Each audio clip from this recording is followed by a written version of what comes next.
I'm Pat Mahoney, former Alcatraz correctional officer, and I'll be your guide. You were a number, you weren't a name. I wasn't Jim Crow. Figured I'm never going to get out. Yeah, I'm going to sit right here until I die. Within these walls live the country's toughest, most dangerous, and most famous prisoners. Well, here's a typical Alcatraz cell.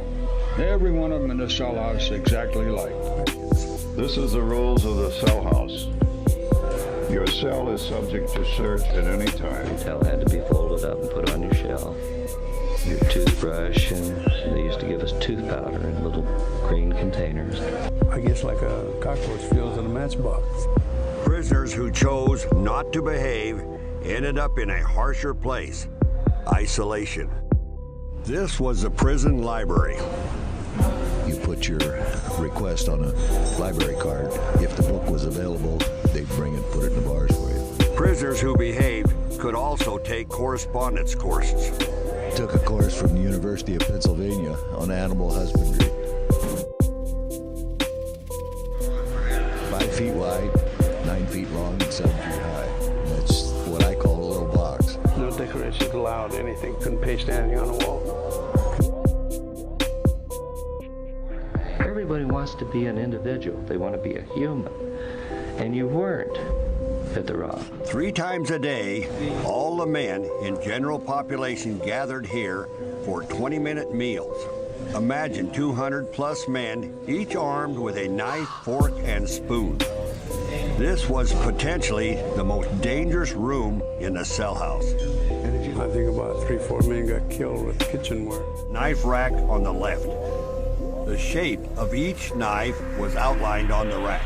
This way, officers could tell immediately if one was missing.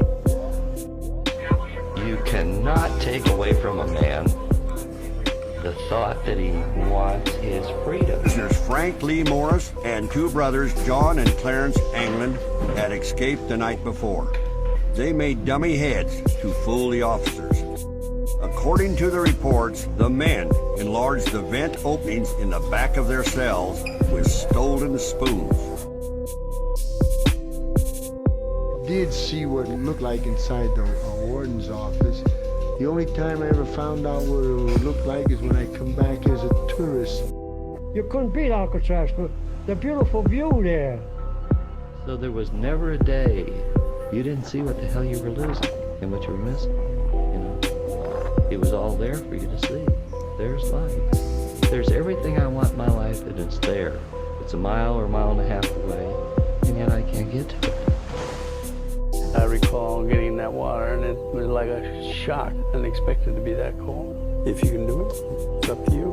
But you got to pay the price.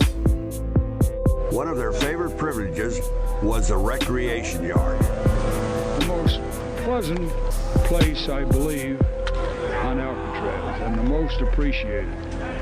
The handball court, the horseshoe court. Prisoners also played bridge out in the yard. They used dominoes instead of cards. They came out with a system called Auto Bridge. You played it all by yourself. Guys got so wound up in this bridge thing that they ate and slept it. They'd go out there and it would be so cold that you didn't think you could stay out there. Yet they'd stay out there for 3 hours and play bridge. Yeah, I wanted to escape. That was in my mind constantly. Alcatraz was always classed as the end of the line, the point of no return.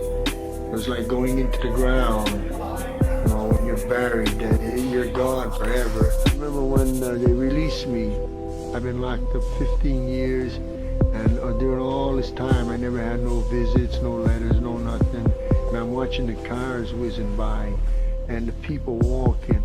Everything was moving too fast, and I didn't know how to move with it. And because of these people, because they all had a destination. They were all going someplace, and I didn't know where I was going. And I was scared to death. Goodbye, and thank you for visiting Alcatraz.